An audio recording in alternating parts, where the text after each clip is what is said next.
evening, everybody. We're really glad that you're here tonight. As Rob said, I'm Laura Devlin. I represent the 134th District, which is Fairfield, and also the town of Trumbull. I serve as the ranking House member on the Transportation Committee, and Senator Martin is the ranking Senate member.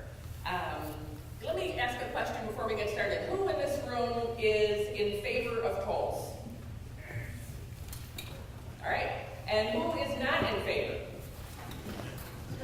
All right, who is unsure? All right, good. I'm glad that you're here. And let me just get a little more info too. We've been doing these forums, I don't know, maybe this is our 6th so far, but we are going across the state and we are booked in multiple communities. We have had the pleasure of, I guess we're doing a good job, having the governor's staff join us at multiple forums. Do we have anyone from the governor's office here tonight? Like to say hi? No? Okay. And I believe we have a lobbyist for the union organization who's here tonight. Want to say hi? Glad you're here. Anybody else I should recognize? All right.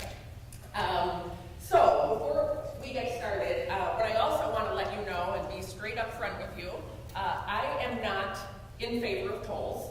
And I'm not in favor of tolls because of the information that I have. And we're going to share that with you tonight.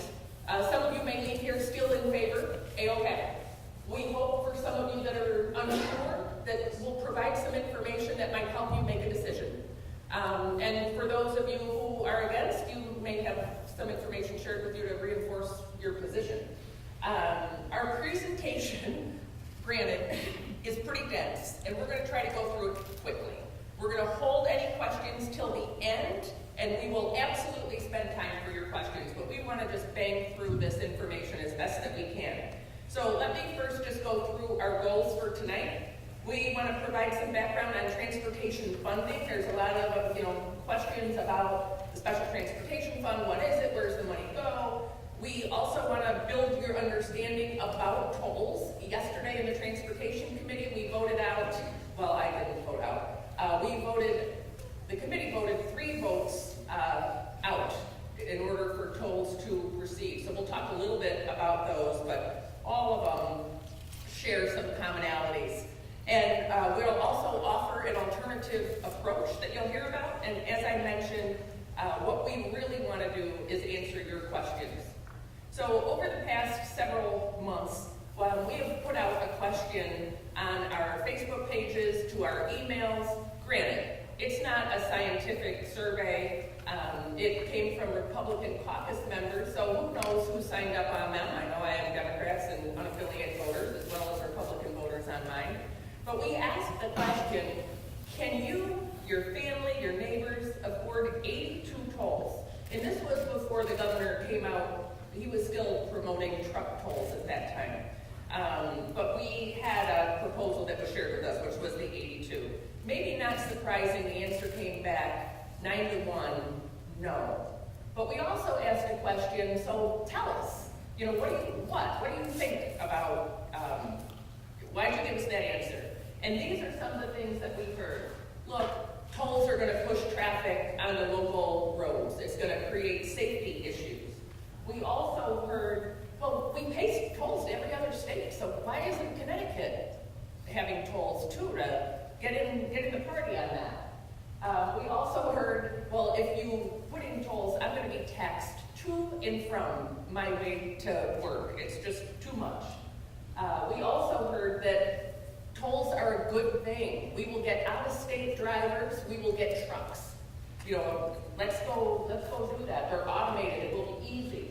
Somebody said, well, we need congestion pricing, just not tolls. And I'm not exactly sure what that meant, but they were a little uncertain, I guess.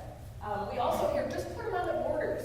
Put them at, the Merritt Parkway, at the border, put them on the border of 95. Just leave them there. We hear, we pay enough already in taxes and fees. We just can't take it. And I'm in favor of tolls, just not so many gantries. And then, of course, do whatever you want. I'm leaving the state, and I can't take it anymore. So a lot of different perspectives. And some of you may share some of these different points of view, and great, because we hope to share some information with you tonight to also answer some of these questions. So what I want to start with is the Special Transportation Fund. And we're just going to go through first, where does the money come from and where does the money go? And these numbers that I'm sharing with you were the consensus revenue numbers from the Office of Fiscal Analysis at the state from January. So they don't reflect the sweeps that the governor has made in his proposed budget. But what you see in these chunks, because we hear, it's all the gas tax pays for this and the gas tax is drying up. Someday, quite frankly, it may, but not at all in the near future. So we keep getting projections that our gas tax is actually increasing from the Office of Fiscal Analysis. But it right now accounts for about 30% of the money that goes into the Special Transportation Fund. About 90% of that is actually from what we pay at the pump. The orange square, about 19%, is the petroleum gross earnings tax. Connecticut is one of six states that have this tax. And it is at the wholesaler price, and it's reflected through everything else that we purchase. And it amounts to $330 million. Massachusetts does not have this tax. They do have tolls, and they collect the same amount of money in tolls. We have the sales and use tax. This has been diminished with what the governor is proposing in terms of freezing the revenue from the car sales tax. We have motor vehicle receipt sales tax, some interest income, etc. So there's a variety of sources, and in January it was about $1.7 billion. The Special Transportation Fund was set up as a revenue source to back bonds to invest in our transportation. And that was done after the Mianus River Bridge collapse. But what it looks like today is through a series of moves because of deficits in the general fund, expenses kept getting moved over. So first it was the entire costs of the Department of Transportation, and now that accounts for about 43%. We had pension and fringe benefit costs for state employees that are involved in transportation and DMV, which started at $19 million and now is at $200 million. We have the DMV expenses that were moved over, the state highway patrol costs were moved over, and there's about 40%, $650 million out of this $1.7 billion that is really targeted to be able to back bonding. And we'll talk more about that a little bit more. But so you may ask, all right, so are tolls the answer for the state of Connecticut? So I just want to take you through some tolling options. One of them, let's just put them on the borders. Now I can't give you the exact legal reason why, but we can't do that. It has to do with I'm not a lawyer. It has to do with, I think, interstate commerce, and it may also be involved because we had tolls and took off tolls, but just trust me on this one, we can't do it. And then there was, well, let's just do out-of-state cars only. That will be fine, but we can't do that either. So then there was the idea, let's just do trucks only, which is what Governor Lamont had campaigned on, but partly because of the issue with Rhode Island, which was just turned down from a First Circuit court because it's a tax, not a user fee. They decided they can't vote on that, or they can't make a decision on that. It has to be made at the state level. So that battle will continue. But also, quite frankly, truck-only tolling would bring in about $300 million, and that is not going to be near enough for what is targeted from the state of Connecticut, and we'll get to those numbers too. So that leaves us with cars and trucks. And right now, the state of Connecticut participates. We have one slot. There's about 13 or 15 states that have slots in this value pricing pilot program. So it's kind of like a little test case sort of thing. And because of that, if we were to get approved for tolls, so if this legislation moves forward, if the governor signs it, if the DOT develops a plan that the federal government will approve, what Connecticut can have is congestion pricing only. And we'll talk a little bit about what does congestion pricing actually mean. And at the end of the day, congestion pricing is designed to keep you off the roads. So they want to encourage you to not be traveling a la reducing congestion. So it involves reducing discretionary trips, particularly during peak times that we'll get to also. So that might be a doctor's appointment, or going out to lunch with a friend, or visiting family, or going shopping, anything like that. They also want to divert drivers, commuters, to other modes of transportation. So to give it enough incentive to get on a train, take a bus, do something else besides driving your car. And they do that by implementing higher toll rates during peak travel hours. And those peak travel hours are between 6 in the morning and 9 a.m. and between 4 and 7 p.m. in the afternoon. And in order to do this effectively, the state would need to show that it's having an impact to reduce congestion. So those tolling prices have to be high enough to incent you to stay off the roads during that time period. The bottom line is the revenue goal is $1 billion. This 1.086 number is from the preliminary study. This was, I think, the third study that has been completed by the CDM Smith Company, who is a big proponent and spending a lot of money to ensure that we all support tolls. And in that particular study, that was the number that was used. Even in the governor's plan, we're still looking at $1 billion, but we'll get to that. So where is this money going to come from? The first study that was done showed it was actually 30% out of state, 70% in state, but there was a lot of pushback on that. So the next study came out and it said, no, it's just 40% out of state, but it'll only be 60% in state. And then the governor was just recently saying, well, really it's 50-50. So the numbers float around a lot, but we're going to use 60-40 because it's in the middle. So 60% of this revenue from Connecticut residents is $645 million out of our pockets. Now that's the going in rate, because I don't know about you, but rarely is there ever a toll that goes down. So let's say, we say we've got to get out of state drivers because nobody stops to use our gas. They don't buy our gas. The gas is too high here, and Connecticut's so small you can just drive on through. Okay, so that means that $500 million in gas revenue that I showed you in the pie chart is also coming out of our pockets. We are already paying $1.145 billion into the transportation fund to do the things that we're talking about needing to do now. Now you see these maps out here, and I want to flip to these maps a little bit, because we had some trackers at our last meeting and they were trying to get viral on social media saying, oh, fake news, this isn't real. Let me explain what we're looking at here.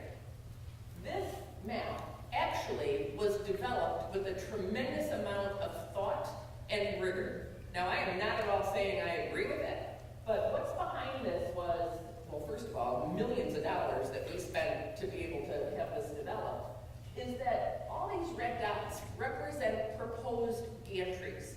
That in the original proposal that was issued on November 14th, 2018, this was the map that was included. All these red dots are gantries, and they're about 6 miles apart. It includes every interstate and every limited access highway in our state. And the reason it is so vast is they wanted to make sure they could get as much out-of-state traffic as possible. They also wanted to try to divert traffic onto local roads. I have to admit, where I live in Fairfield County, our exits on I-95 are every mile apart. So every 6 miles, I think it's going to be a fail on the diversion, because we're going to see a lot of diversion of traffic. But they also wanted to spread the sort of tolling revenue across the state, so certain pockets didn't necessarily get hurt more than others. And also, if we had so many gantries, they felt they could keep the gantries, the price lower. So the governor, after he decided truck tolling wasn't going to work, he came out with this plan. Now, look at the yellow, because those are the routes that the governor has proposed, and the routes that were also just voted in the Democrat governor bill and in the Senate Democrat bill that was voted out of committee yesterday. This includes I-95, I-84, I-91, and the Merritt Parkway. 53 gantries, but I want you to keep in mind that billion-dollar target is still there. So keep that in mind. Now, one of the bills that was voted out, the House Democrat bill yesterday, actually gives the Department of Transportation not just the ability to put tolls on these highlighted routes. You can go back to this map. It gives them the ability to put tolls if it's deemed necessary on any limited access highway.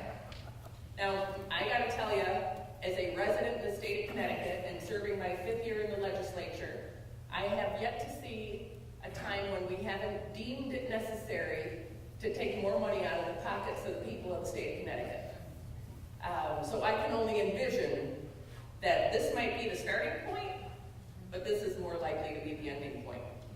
So we also hear, well, every other state is doing this, so let's get on board. Quit complaining about this. It's the times. We need to move on. So this is like not the greatest map in the world, but what I want you to look at are a couple of things. The purple states, or the darker states, those states do have tolls. Connecticut and Vermont are the two in New England that do not. The red lines show where those other states have tolls. None of these states have the density. In fact, with the proposal, Connecticut would be the most highly densely taxed state of any in the nation. The 82 gantry would make us the 4th highest state in per miles tolled. The governor's plan, let's call it better, because that will make us the 7th highest state in miles tolled, our teeny tiny little state of Connecticut. So, all right, let's say we do this. How is this going to work? These are some of the toll rates. Now, keep in mind, these were the toll rates in the 82 gantry study, but if we're still going to get $1 billion out of 53 gantries, those prices are going to probably have to go up a little bit, but they're in a range, so consider that. So you can either have an easy pass. So let's look at the easy pass vehicle first. You can get a Connecticut issued easy pass, and with that, you can get a 30% discount off of what the toll rate would be. Now, just like Massachusetts and New York, you don't have to be a resident of those states to get that easy pass. So in Connecticut, anybody could get the Connecticut easy pass, and they would get that same discount.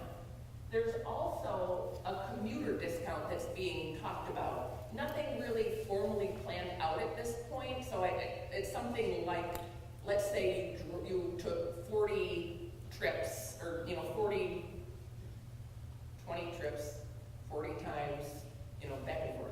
It's been a long week so far. You get an extra 20% off, all right? If you have an out-of-state issued Easy Pass, you're going to pay the higher rate.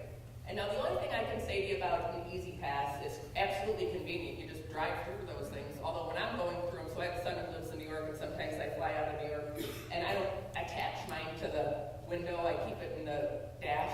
And then, but you don't know where they're actually clocking you, so you're kind of holding the thing, trying to figure out, make sure they actually get you. But then you don't know what you're paying because there's no published toll cost. You just know you're going through one. And then occasionally, when you get your Easy Pass, you give access to your bank account, so you have to keep a certain balance in it. And then occasionally you get an email that says, oh, we replenished your account. So I'm not a good example because I don't go back and look it up, look up my account, see what all those were. And quite frankly, I have no evidence to even show if it was accurate or not accurate because you don't know what you're paying when you go through. So it's an easy way also to just kind of take money out of your pocket without it really feeling like it. You could just, not do anything, not register your place, and then the state would send you on a monthly basis a bill for what is owed. Whether you're in state or out of state, you would pay a high rate for not having a registered plate, but you get it by mail.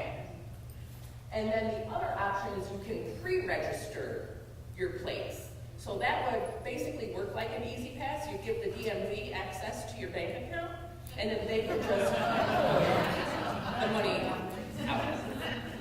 So, yeah, those are some of the, that's basically how it would work if tolls were implemented and what the different options are.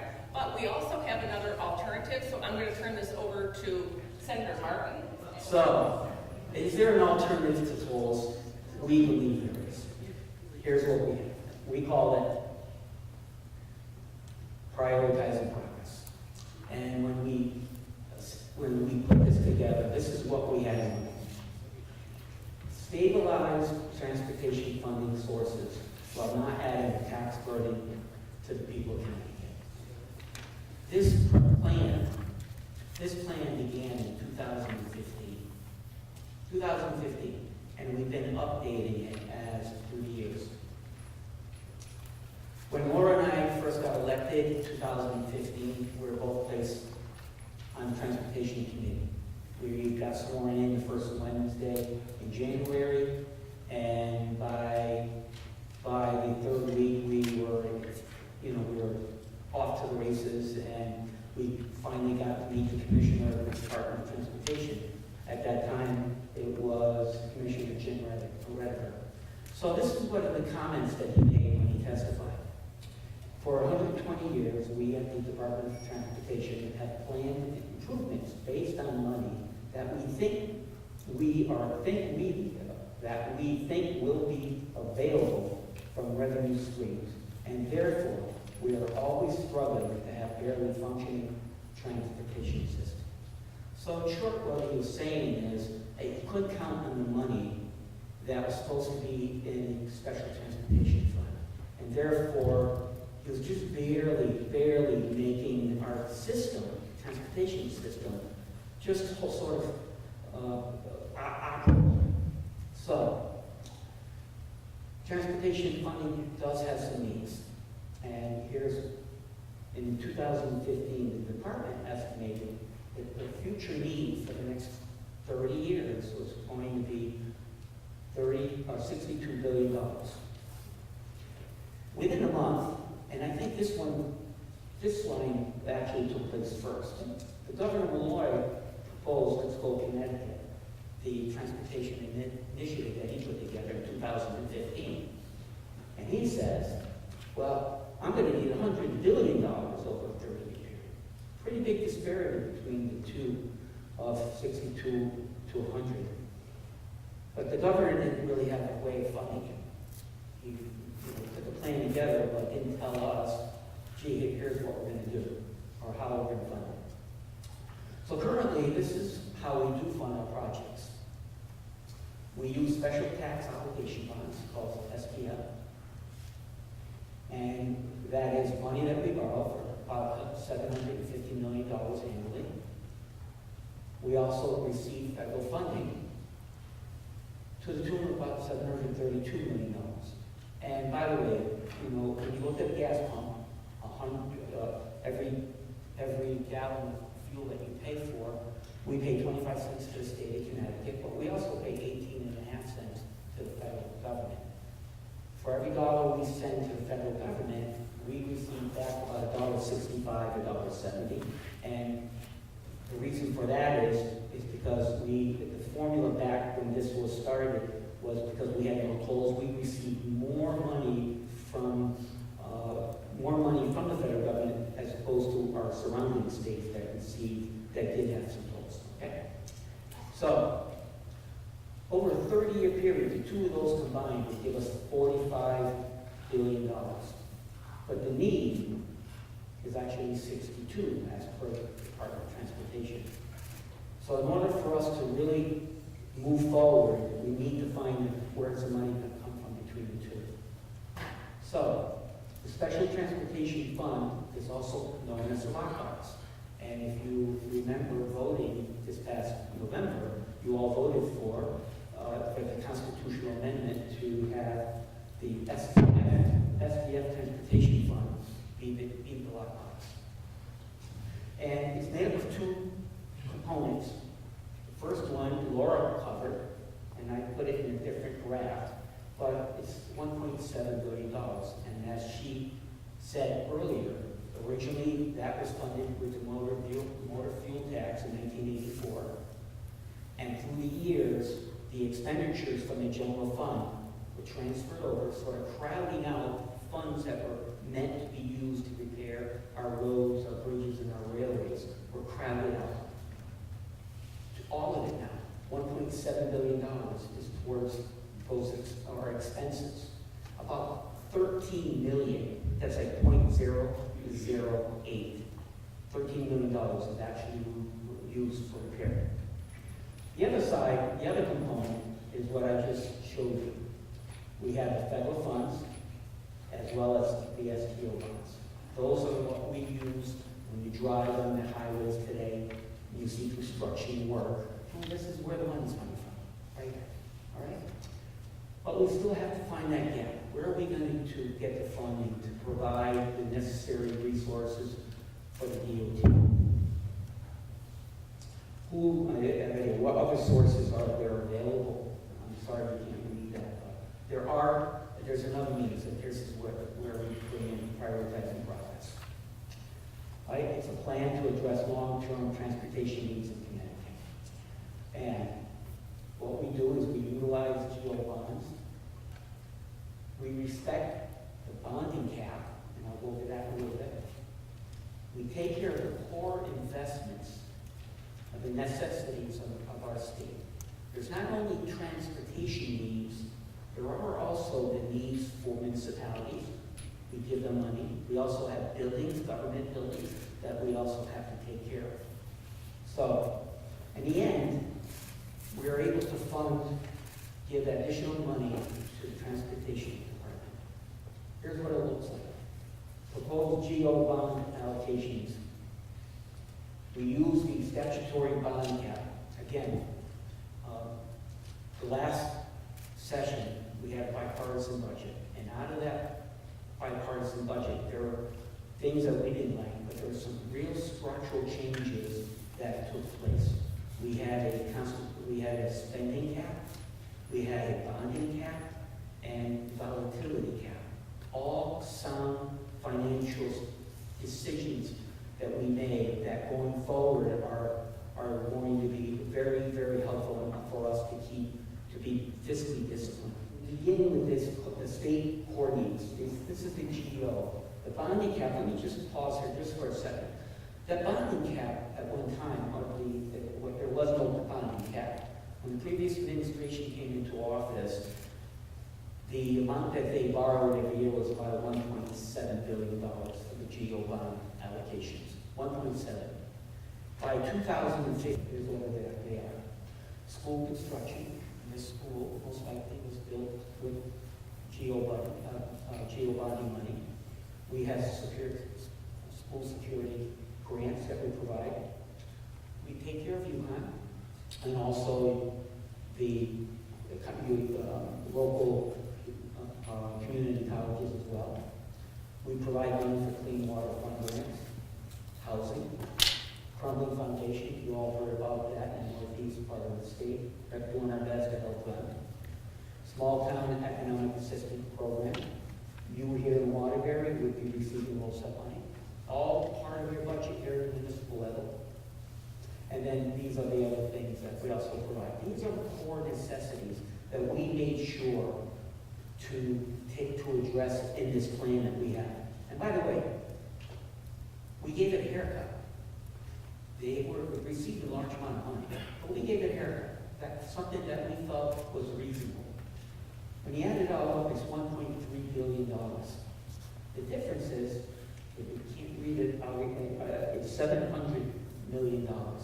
That is the money that we plan on giving to the Department of Transportation so that they can repair the roads, the bridges, and railways, and build new stuff as well. So, the capital projects, we take the special tax obligation on. How do we fund DOT? $750 million, which is, we do this annually. Federal money that we receive, $732. Another $700 from the GO bonds. The total, $2.2 billion. That's what the Department of Transportation is looking for a total of $65 billion, meets the needs of the $62 billion that the DOT needs. So why does it prioritize progress work?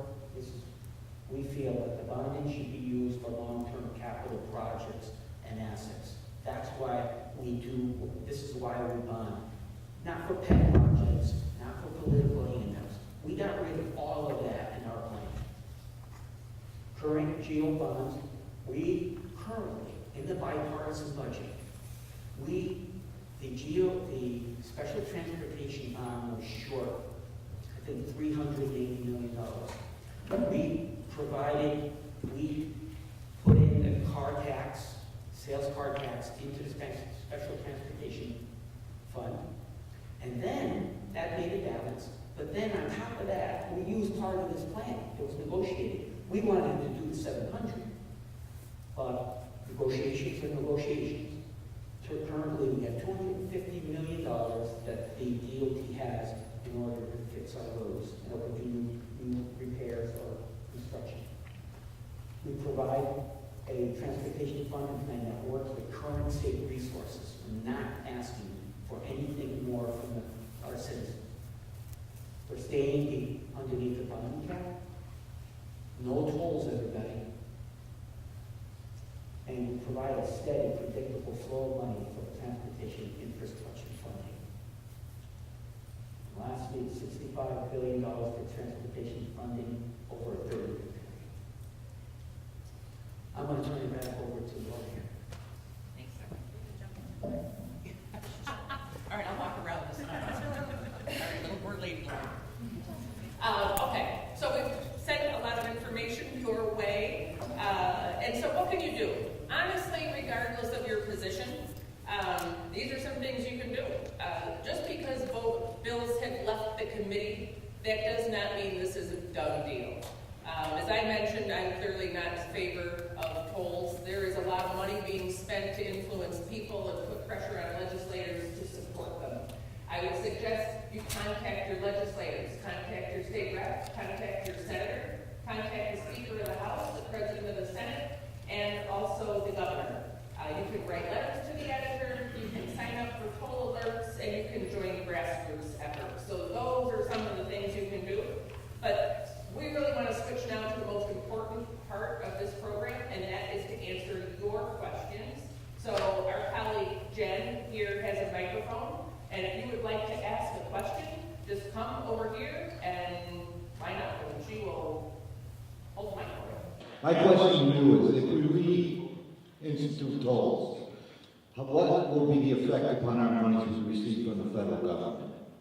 So we've had some assurances that it wouldn't have an effect. We might lose a little bit because of some of the extra that we get, but it's not like we're going to lose all the federal money by implementing tolls. That is, I have one more question and then I'll be done. Okay. We do have one question. How does this affect the railroad system? We have Metro North through Waterbury that's mandated by the federal government that we can't make changes to it. And it's a real burden on our traffic flow because the bridges are all deficient because they're too low. We've tried to fix them, we can never do anything. Is this toll money include to fix those tolls, those bridges in our city that make us traffic in our city debilitated every day? So tolls need to be used on the roads in which they are collected. What we are trying to pursue from the Department of Transportation is actually a prioritized list of what is the plan and what's the accountability for completing those projects. Because certainly in Waterbury here, there are issues and need, no doubt about it. But toll money can be used on the roads in which it's collected, not elsewhere. Thank you. Hi, Brian Baker, also from the east end of Waterbury. Hi, Seven. Just a comment and a question. You mentioned that the governor's plan was to put tolls on to divert people onto rails, and the previous speaker mentioned Metro North here in Waterbury. One of the things that comes to me is if I decide I want to go to Hartford for a hockey game, if I want to use the train, it's Waterbury down to Stamford, up to New Haven, to Harvard, forget it. It's going to take longer than the game will last to take a train there. But my other question is, you mentioned something about a lawsuit or some sort of case in Rhode Island. Could you expand a bit more on that? Because I hadn't heard about that before. I'll do my best. Rhode Island had implemented truck-only tolls. And the truckers filed a lawsuit against the state saying basically that was discriminatory. And so that case was referred to the First District Supreme Court, who ruled that the tolls are a tax. And because the tolls are a tax, the decisions have to be made within the state, which has jurisdiction over taxing. So the case was sent back to the state. The truckers are still pursuing it. Oh, yes. Yes. So in that case, they alleged there was a violation of the Interstate Commerce Clause, and when they applied to the federal court, they said that those Interstate Commerce Clause constitutionality issues were better suited for the state court. So we didn't get rid of the constitutionality concerns in this case. It's just moved jurisdiction and venue. So the same concerns are still there, it's just where the matter is being heard. And so if we tried to do truck-only tolling here, we'd face the same lawsuit? Absolutely. Okay. But the other aspect of truck-only tolling is, this is really about generating revenue. And truck-only tolling is only going to bring in about $300 million. It won't achieve the $1 billion target to start when it's being solved. Oh, yeah, I'm not a fan of them either. I just wanted a little more information on the case. Thank you very much. My question is, the governor has said he's not going to spend a lot of time in Hartford, living in the governor's mansion, so that means he's going to be driving back and forth from Greenwich. Now, between him, all the state reps and everything else, are you going to be getting special permits, gizmos or whatever, so that you can go through the tolls and not have to pay for them because you're doing, quote, governor's or state business? And just as another thing to follow up, how come we haven't heard anything about cuts? All we hear is about sustainable revenue streams and everything else. I don't think I've heard a single thing about cutting any programs or anything else. So, I will tell you, the governor invited us all to his house on Valentine's Day, and I looked him straight in the eye, and I said, I will support you 110%, because what he was talking about was making structural and real change to put our state on a new path. I'm very disappointed with what he came out with a week later. But to answer your question, one of the exemptions in the Senate bill, the Senate Democrat bill that was voted out yesterday, had a list of exclusions to tolls. So public transit, fire, emergency, police, state vehicles. And the questions were asked to really nail that down. What does that mean? Now, I can assure you, state legislators will not be included in this. Now, they might have to pay tolls, but you can bet they'll be reimbursed. So, is that fair? No. But I'll put money on that bet. I'm going to jump in on that too. So right now we do get mileage. I don't actually take my mileage for the record, but our mileage goes into our pensions. So, and we have a bill this year that would eliminate the mileage from being able to go onto our pensions. But can you imagine if we're being reimbursed, if that counts towards our mileage? We're going to get a nice pension money off of the taxpayers. So, it's another thing. So you don't care that you're going to get reimbursed for that wherever else? No question. So you gotta get it right. I'm not saying that's a good thing. I'm saying it's a good thing. We're gonna line Not a good thing. I have a question for you. Yeah, Rich DeParlo from Waterbury, Connecticut here. Everything frightens me about this map with the measles. Once that camel gets its nose in the tent, you guys are going nuts up there. I don't trust you, I'm sorry. You're nice people, but I don't trust them. Now, how much is it going to cost per mile? How often is that going to go up? How many toll stations will you be putting in after the ones you say, oh, we're all set? Well, what's going to stop this? Senator? Yes. Have at it. So, I want to just say that I am extremely happy that there are very angry people in this room. That is exactly the point. That is why we came here tonight. It is because if we are not united and angry about the potential of these tolls ending up on our highways, they are going to end up on our highways. So the people that are on this panel, the four of us, are all absolutely opposed to the tolls being want that understood and very clear to all you guys. We're not here representing the tolls or the governor's plan. We are here to make sure you know that this is a bad idea and to get you energized and informed so you can tell your friends and your neighbors what you need to do to stop it. And I believe we can, because they wanted tolls for the last several years and it didn't happen. This year, you know, the Democrats picked up a lot of additional seats. The governor is a new governor. This is part of his implementation plan. So they feel like they got a lot more energy behind their toll plan. But I would say that we have a lot more energy against it also. So I want to see you guys make a difference. That's the whole point of us being here tonight. As far as the previous question, we are in favor of spending cuts. We recognize that the only way that this state is going to be better in the future is if we grow our economy. That's the only way we're going to have jobs and opportunity for everybody across the spectrum. And the way to do that is to make it easier for people to live here, to work here, to start a business, to retire here. And that's what we believe in. We believe in making it easier for people to live and work in Connecticut. And that is the answer for our future and how we're going to pay our bills. Okay, Dave, I know you're coming to me and you're trying to nominate, okay? I lived there ever since they had the access back in '83. And if God, what I'm going to say is, if that accident never happened, we could still have tolls in the state of Connecticut. That's my belief, okay? And it was unfair for people who live in Fairfield County who were using 95 daily, because we were paying free for everybody in the state of Connecticut, okay? Now, I have another question. Train people that drive up to the north, we subsidize the fares. Where does that money? Does it come out of the transportation fund or a general obligation fund? Because if we do away with that, the fares will rise immensely on Metro North, and more people will be back on the highway. We're trying to get people off the highways on the Metro North. We spend a tremendous amount of money subsidizing Metro North and New Haven line probably the least.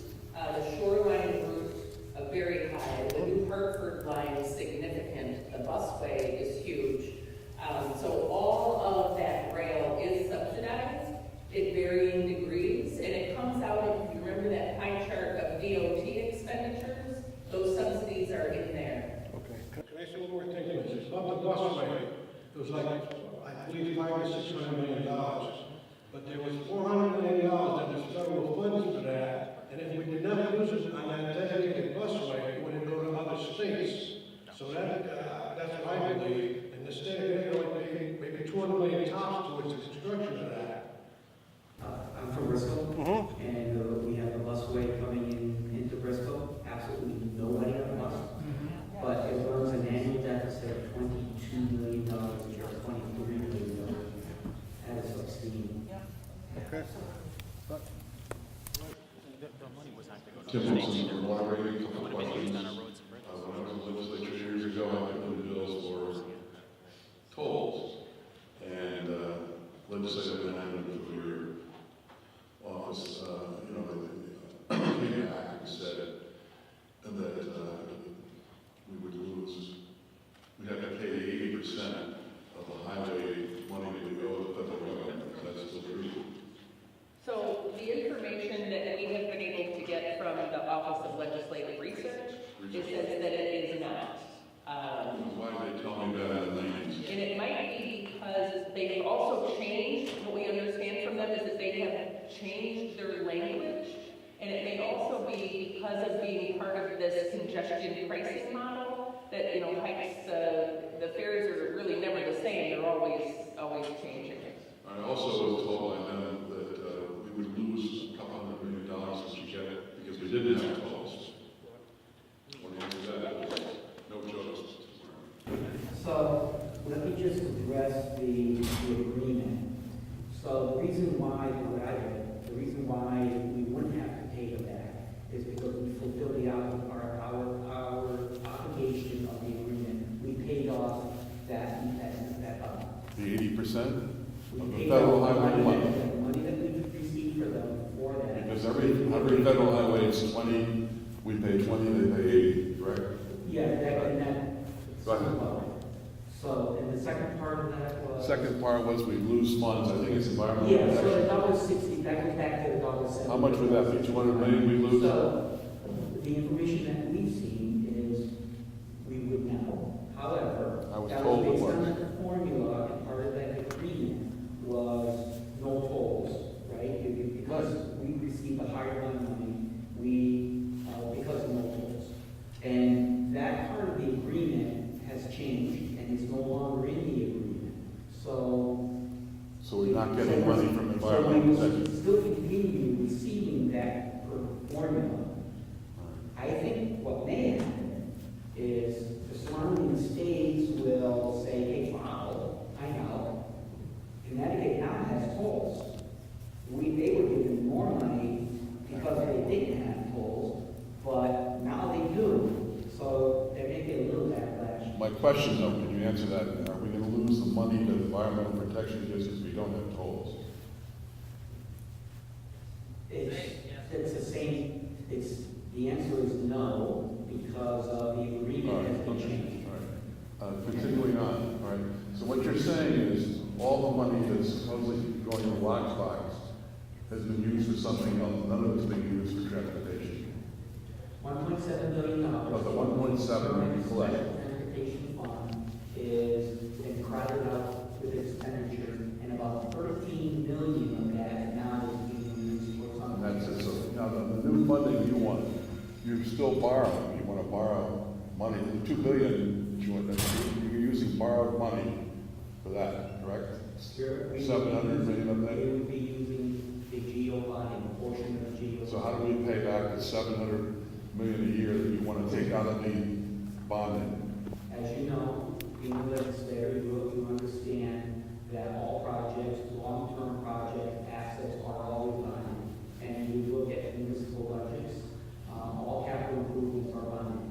All right, moving on. But you got more questions. Tell me, what state does this? If you drive to Washington DC, there's only one toll road in each state that I go through. I've never gone through a state with 10 toll roads. No state has actually ever done this. None. No state has None. ever put congestion pricing on existing highways.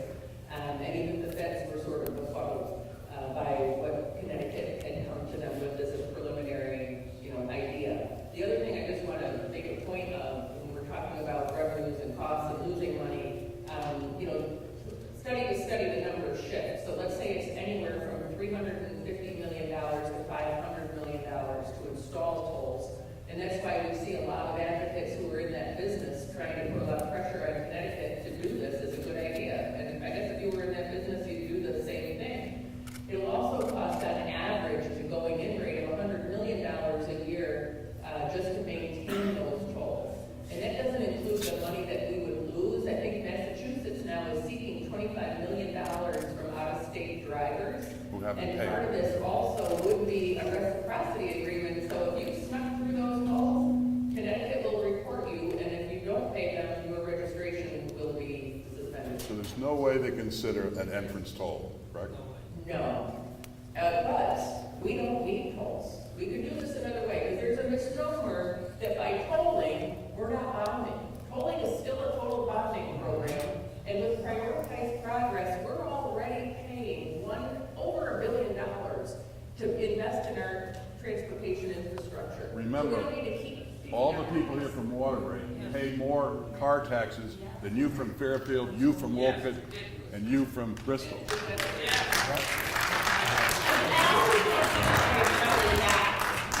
$2 billion in bonding, it doesn't mean that if we get told we won't use that bonding, it will be we have tolls and we're still using that $2 billion in bonding on some other pet projects, like sprinklers in New Haven.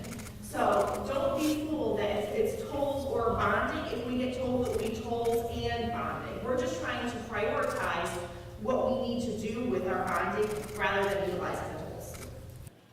Hi, I just have one question. My name is Sage Mann. I am chair of the Student Advisory Committee and I'm also a member of the Connecticut Board of Regents. I'm wondering if other populations other than low income are being considered. Students in Connecticut will not be able to afford getting to and from school being tolls.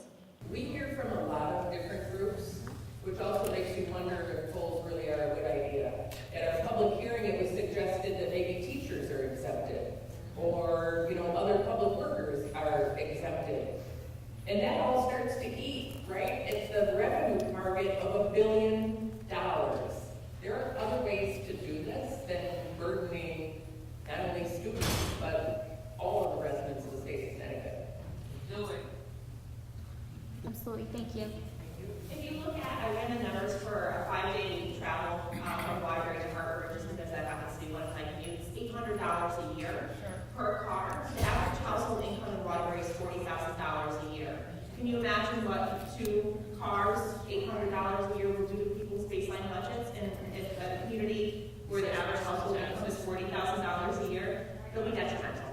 On top of that, which we didn't share with you here, is just the added costs that are passed down. At previous forums, we've had members of the different trucking companies, Anastasio and Sons out of New Haven, that does a tremendous amount of trucking within the state of Connecticut. We had Mizuno's Grocery, we had Wallingford-based Thurston Foods, who is the largest school lunch distributor in the state. And they estimate anywhere, depending on the company and their business, $40 million to $500 million that would incur on them. And they're like, we have to pass that down.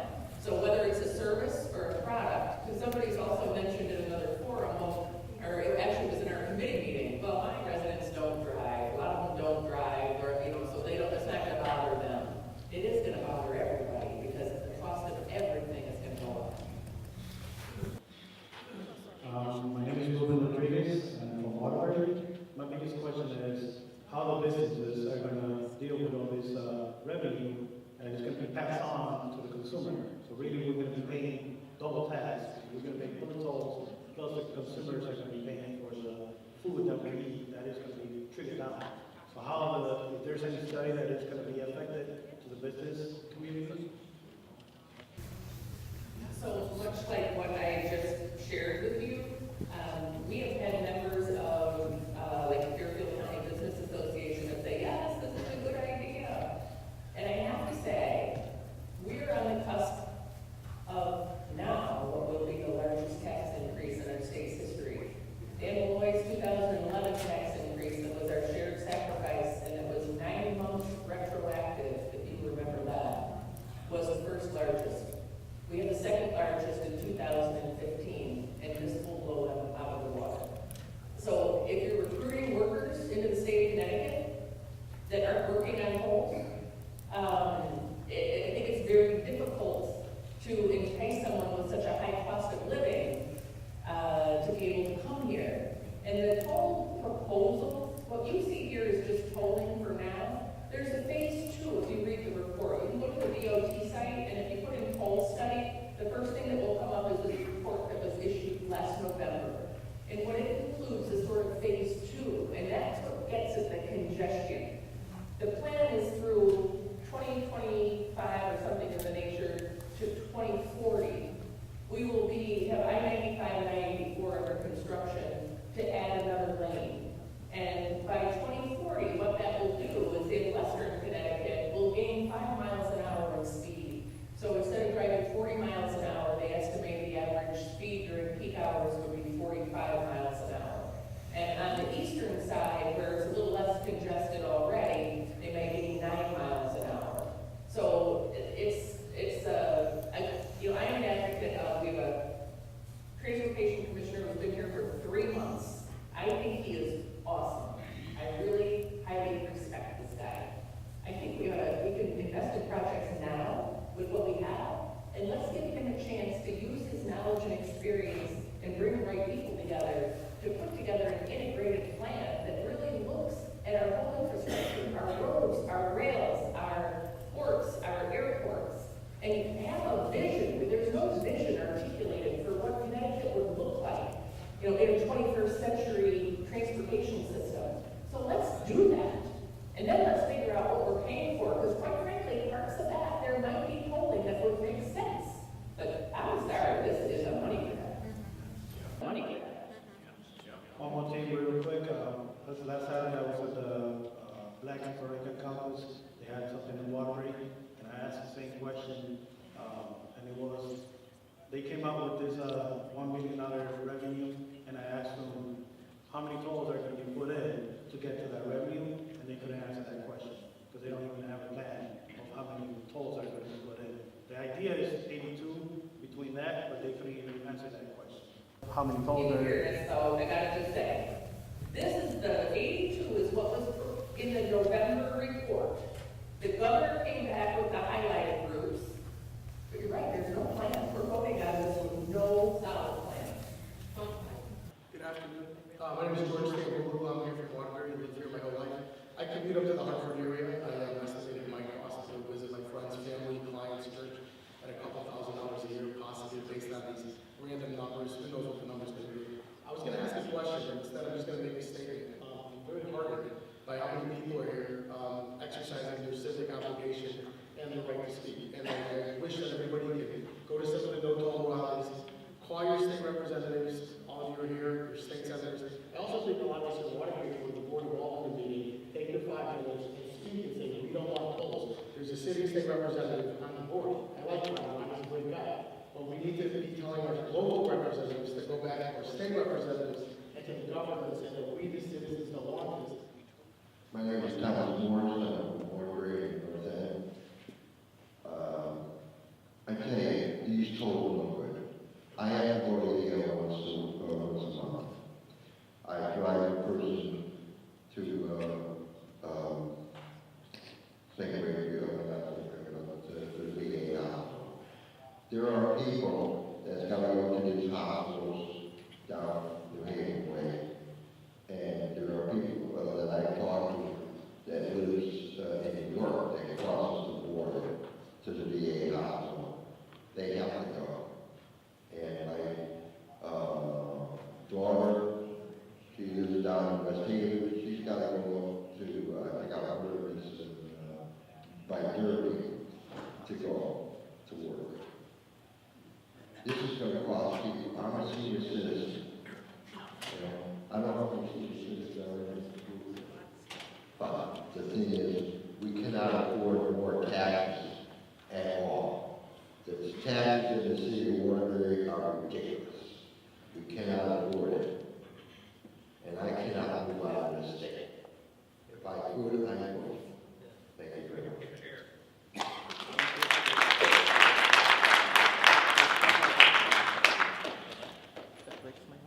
Hi, my name is Pat Morris. I'm from Farmington. I had a quick question for you with regard to what the legislators have looked at expense-wise to the state for the construction of roads with the taxes that we're now incurring. How much will that cost us for the additional dollars we spend to, I mean, we're paying more tax. The state's going to pay that too, yes, for the construction projects. I don't know if there's an exact figure out there, but hundreds of millions of dollars, certainly. That's into the factor we should consider. Yes, and we've been standing here talking about that too, that the numbers that we are speaking about when it comes to the toll revenue are gross numbers. It does not factor in the cost that is going to be for us to put up the toll gantries and also to process those tolls. And I suspect this is one of the reasons why the Vermont administration wants this, because it's another chance to create another state bureaucracy. They're going to be able to give away some contracts to various folks to put up buildings, put up toll gantries, and then of course you're going to have new state employees who are responsible for sending out these bills, processing them. How much is all that going to cost? And why are you doing it? A previous speaker had made comment of spending. My particular point is indirectly related to this, is that driving through Farmington on 84, I can't help but notice that the state is placing new highway lighting, and they're a couple of yards away from each other. If we need new lights, okay, why not use the existing poles rather than dig new foundations, new poles? I'm not pointing fingers at any of you in particular, just comment on the waste. Honestly, I'm not familiar with that route, and I can't comment as to what they're doing on that route. We get, there's reports that say, the cost per mile of road and all of this and that in the state of Connecticut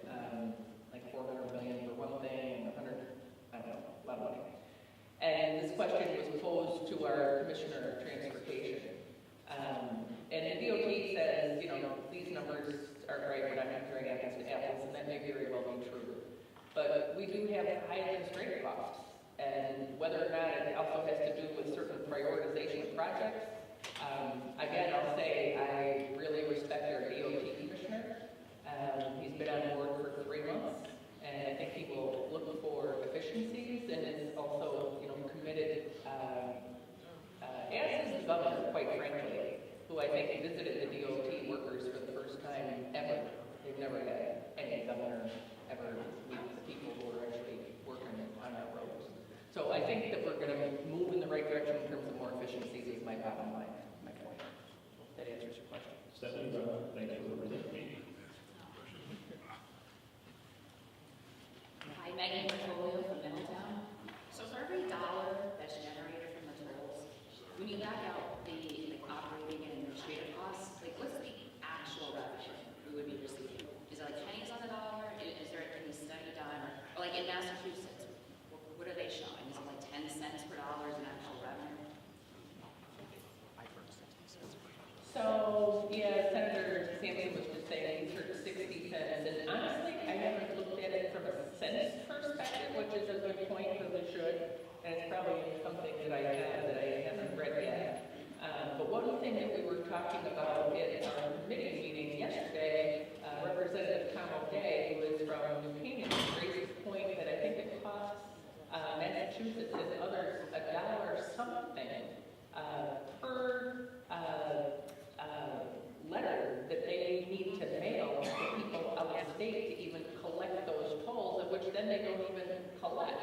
So the costs, besides that, I think the costs, to Senator Sampson's point, range between, again, I hate to say, like, probably 40 cents to 60 cents on the dollar, not including those other costs. Just one other comment I'd like to make.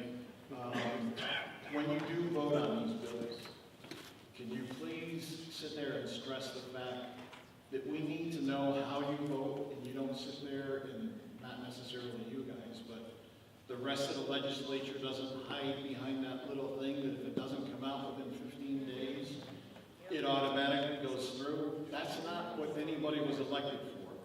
We need to know how each and every representative up there votes. So if you could push that through, I think everybody here would appreciate it. I hope we don't